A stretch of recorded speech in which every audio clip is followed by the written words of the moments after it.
Hi guys, I just wanted to go through a few concepts, and reason being, I wanted us to look at how for men we can understand having success in having successful relationships and marriages, and but we wanted to look at the first stages, sexual market value, dating market value, and that before we dived into we dove into marriages, because not everyone wants to get married right now. And although for this channel, I am a great proponent of marriage, because I do understand how that will help to build a society and help to improve the lives of a lot of different people. So I'm always supportive of that, especially for Black men to really try to settle down and gain marriage. But let's understand the stages that we go through. And for context, we'll just compare to women how this works, right? But this is really for Black men. So what I wanted to first look at was, when you look at us as Black men, a lot of times I think the focus is, as soon as we get to 18, 19, 20, we're looking at having relationships, and probably it's dating. And I think as we get older, we understand that there's something called our market value. Now, that's a blanket term. So we need to understand our sexual market value, because what's important is, 18 to 25, young men are looking for intimacy with women, but sometimes it's not necessarily a relationship, but with intimacy. That rarely ever works. Like, only top tier alpha men, I'm looking at Jamie Foxx here, and you could see that happen. He's around the place. Drake. And it's not that these are the only guys that can happen. It can happen to, tall, handsome guys. Everyone hears it. A handsome, tall guy who appears successful. His sexual market value is pretty high. But what's funny about his sexual market value? It's no different than the sexual market value of a fat woman, because the fact of the matter is, on the men's side, men want to sleep with someone, and these women, if they're willing to do that, many men will sleep with them. And this doesn't lead anywhere, because a man may wake up and find himself here, after a club, drunk, and say, "Hey, what did I do? Hopefully I had fun," and he leaves, right? But so that's just sexual market value. And the big thing for men is that men work very hard at this, go to the gym, get their career right, get everything right to get that sexual market value, while women don't have to do much, because the fact of the matter is, men, it's in our nature, we want to have sex. So that's not a big thing for women, but it's a massive thing for men. But next step is to look at the dating market value. Now it's flipped, because most times when a woman will have sex with you, she will definitely want to date you. But I wanted to use women for context to kind of show you what we're working with. So for women, the sexual market value, which is at its top premium, I would say this is where you're starting to talk about IG model type.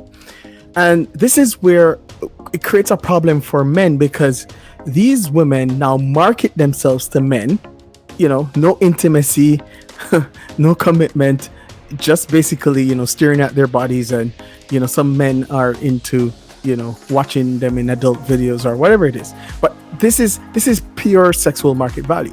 Now, this is at its peak.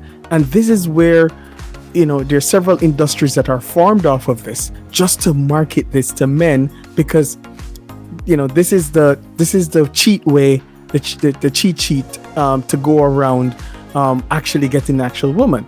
And so this is where, we have this whole term of the coomers and this is what they feed off, right? Because this is peak sexual market value. But the problem is that this market that they have for sexual market value is empty, because the truth is, as we have seen with social distancing, men actually want more than just sex.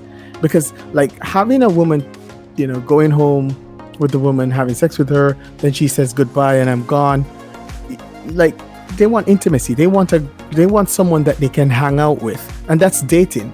And dating market value is a bit more. And I wanted to look at it from this sense. For dating market value, it's someone you want to have fun with, someone who is cool, someone who You can learn new things about, but shares has enough commonality that you can enjoy yourself with them. And I like to go back to Friends because I think it was a cool and quirky way back in the 90s to show young people enjoying themselves in New York City, although it was filmed in California. But give you that idea of how that would work. And it's great, and people who get this, and I think nowadays they call this friends with benefits, where you have someone that's cool, you hang out with them, and you just love spending time with them. And this is a fantastic thing, but not many people are in this type of arrangement, because women normally at this stage would want something beyond that, which is a relationship. Now for men who get to that dating stage, sex stage, to them, they're in nirvana. This is perfect because there's no commitment required. All you're doing is just having fun and enjoying yourself and that.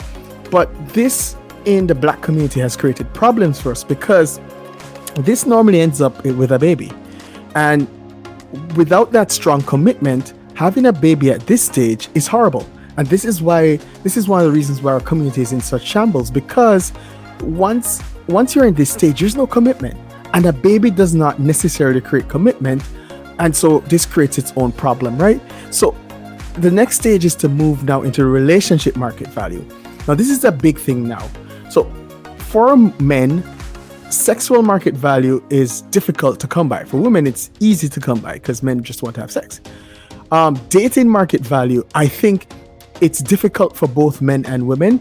And I think that once they get to that stage, level 2, they're at that stage that the man is happier than the woman, because the woman is giving up her body and the man is enjoying her body but without a commitment. Now the relationship stage is now the woman now has to kick in, and this is where a lot of women get confused because their market value now in the dating and the sexual market value, they thought that would give them the keys to the relationship, but it does not necessarily give them the keys to the relationship. And this is where people are looking for stability, agreeableness, and emotional maturity, but it has to be on both sides, right? And this is where women get it wrong. Like, you can't go for the 6-foot-tall alpha with a great career who is not stable and who doesn't have an agreeableness to them and who doesn't have emotional maturity. This is where it fails. So this is why ugly men end up with beautiful women, because if an unattractive man is stable, agreeable, and has emotional maturity, granted he has to be fit, then he satisfies something that these alphas who are not ready to settle down have, right? And so that's key. And so this is a guy that you expect to be, working on a budget, helping to plan trips, all of that stuff. Because the relationship stuff it's fun, there's commitment in it, but there's a level of maturity to it. And this is why, you normally, as I said, you normally see the beauty difference between them, right? It's actually now where a man who is a 5 is with an 8 and a woman, because a man who's an 8, 9, 10 is not going to settle down easily. That man wants to enjoy himself. So a 26-year-old woman who is an 8, 9, or I wouldn't say 9 and 10, I think they definitely get married pretty quickly. But an 8, 7, 6, they're 6, I'm not sure, but they're in that market now where a steady 5 in a man who is very fit and who's willing to pick up the pieces after the alpha has created a problem. This is where they value this man, and they can work together and build together. And then the next stage is something that is elusive, very elusive to a lot of us Black folks. And that stage is the marriage stage. And that stage, this gives some permanence to it. And I know that the permanence is not the permanence that we expect, because, I've been married for 17 years, and I can tell you there's several points in my marriage where it could have ended, like several points. And, getting into marriage is so funny. You have to have a mindset to get into marriage. And what I find it is, you have to have this interest in starting a family. You have to see value in a marriage, and you have to focus on legacy. And if you have those 3 things, then you can have a marriage, and not necessarily a long-term marriage, but you're willing to enter into it. And what surprises me is that people are more comfortable having a child with someone rather than making the step of getting married to them. And I think that, being married, having the child, working together, there's so much benefits that people get from it. But I don't think people see it. And I think the people who see it are the really smart, intelligent people. They see that, a man may be at Amazon, as a dispatcher or something like that, earning 50,000. A woman may be, simple, something very simple, maybe working at a coffee shop, earning 30,000 a year. You put them together, that's an $80,000 household. And then you have each other challenging each other to improve themselves. I can tell you, if you have two ambitious people like that, within 10 years, that's probably a $200,000 household or a $150,000 household, because they're a team. And people don't discount, what's the benefit of having teams. And one of the things that makes non-Black people more successful sometimes is because there's several marriages, several families. And so that, just think of this, and just think of an imaginary stuff. Start with the first generation. Grandma and grandpa, they have 3 children, right? Those 3 children get married. And those 3 children, now you have 4 families. Grandma, grandpa, those 3 children. So you have 4 families, 4 intact families. Now, if someone, falls on bad time, there's 4 sources that can help them. Then the next set has, each of those 3 have 2 children. Now you have 6. You have 6, grandchildren having families, married and everything. And you have, so you see how it exponentially does it, right? You see 6 in the 3rd generation, you see 3 in the 2nd generation, and you see 1 in the 1st generation. And that's a strong unit. With the Black families, because there's not a lot of marriages going on, people are alone and they can't help each other. So that's why I always think that marriage is about legacy and about stability and strength and all of that stuff, something that is way beyond us. And that's where you get more home ownership, because you're combining funds and all that together. But marriage market value, as we said, is something that if you want to maintain it, you have to have the strength of commitment. And that's something that it takes a lot of maturity. 17 years in, and I can tell you, if I make 3 mistakes in a row, I could be divorced in about 2 weeks, or in a process of divorce, because you have to have the strength of commitment. You have to maintain trust, and you have to be respectful, and you always have to be respectful. That's why when I hear people on these manosphere, the Black manosphere, calling, saying bitch and hoe and all of that stuff, that's being disrespectful. And if you practice that, then you'll bring that into your own relationship. And if you don't have respect, you don't have a relationship. So I wanted to also take a quick look at this, this stuff, and I call it RETAC. A lot of times I think people, especially women, and I like to use this chart because what it does is it tries to help people to understand what's your value in the dating market. Now, a lot of people, you may go out in the dating market and, you're rejected.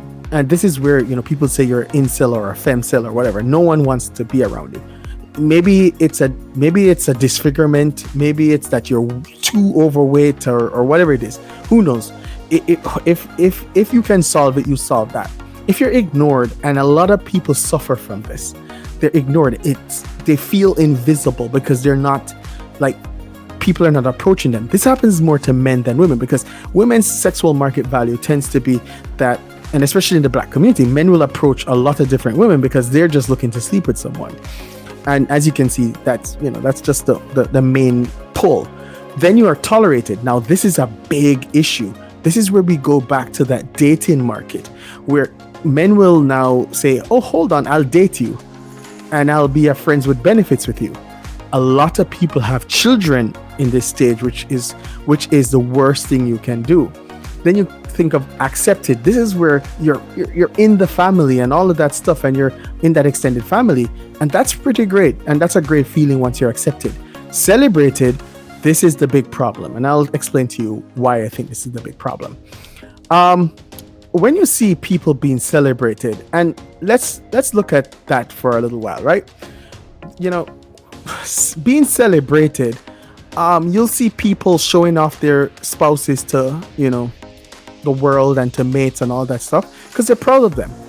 And this is a fantastic feeling. A lot of women look for this, and it doesn't happen as often as we'd like it with people, because people are normally in relationships that they're just tolerated in.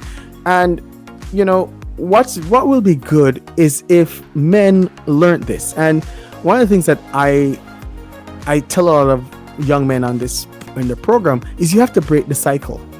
Because if you didn't grow up in a household where there's a father and a mother, all of that stuff, it's difficult for you to understand a man, or even get used to a man celebrating a woman. It's quite difficult, and this creates its own problem for our community, because the men are just tolerating the women for sexual purposes, and then having a child and moving on to our next one. But the truth is, if you want to build a community, build that network, you have to start celebrating women. And you cannot go through life basically just treating women as if they are, you're just tolerating them for a reason. It won't work, and it's detrimental to our society. And I wanted to put something on with a woman who's beautiful, because I wanted to show that beauty doesn't do it all. And so let's just listen to this woman. Does someone want to explain to me why I feel men prefer me as a fantasy? Like, they have interest in me, they find me attractive, but then they don't actually pursue me. It's like they prefer me as a concept. And this is very important. This is a very beautiful lady. And the issue is, as we said, men are looking for someone that they can spend time with, that they can build budgets with, and plan a future with. This woman is in the friends with benefits type of thing, because she comes with she's beautiful. But it's, people think it's rude, but when the man says, what else do you bring to the table? That's very important, because if she doesn't have to bring money to the table, it could be that she's the person who wants to stay at home and clean the house and prepare the meal and plan with him to have a child and all of that stuff. That's fantastic. But if it's just being beautiful and being a congenial person that you can just spend a little time with, men are looking for more than that. So I wanted to just get back to that whole thing of as men, when we find the woman that we really want, I really think that we should celebrate her, because that is going to be the most important thing that we do to build what we want. And because I think that where we're looking to do is build in a legacy way. And to you young guys in your 18 to 25, you can forget about this for a while. As I said, while you play the field, just be safe, guys. No STDs, no babies. But when you get back to this now, 25, 26, 27, and you're looking to do this, just remember the generational impact of starting a family. Thank you, guys.